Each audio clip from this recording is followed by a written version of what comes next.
Let's go to the UK, where they're celebrating Pride Week. And, of course, if you're going to celebrate Pride Week, well, it's all aboard the Virtue Signalling Express.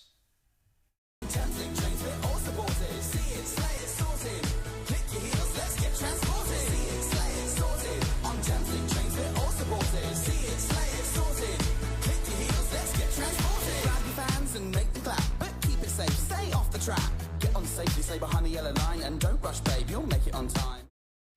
Can you believe UK rail companies are advertising their services during Pride Week like that? What marketing company came up with that as a way of attracting people onto trains? It's like they think they're still in 2015 when Pride was actually cool, and they haven't woken up to realise people just want their trains to run on time, they want to get places quickly and reliably, and they don't want to see 6-foot-tall hypersexualized caricatures of women parading around. I find this whole idea that putting this over-exaggerated, hyper-feminine man on trains for publicity, like the idea that that's somehow empowering or feminist or progressive is really strange, because I think it's rather sexist and demeaning towards actual women. But I don't think they're trying to do anything. I think this is just having a bit of fun. I don't think they're hurting anybody. It's not, we're not talking about a convicted sex offender barging into a female toilet or a female prison or whatever. I mean, I think there are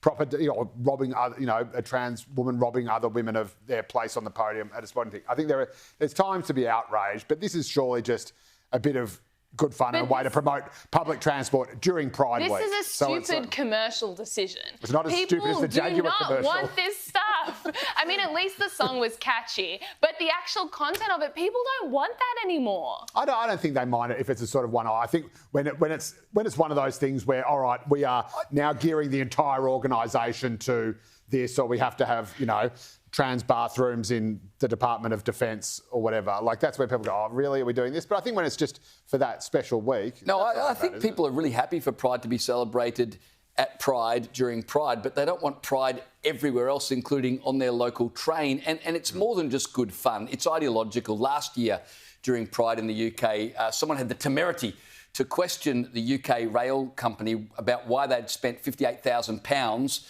designing a Pride train. And instead of getting the information, they got a letter back accusing them of being transphobic. Well, and actually, not just that, transphobic. Exactly. And then when they pushed further, they were told that to continue the conversation would be to risk harmful dialogue that could cause distress to trans employees at the rail authority.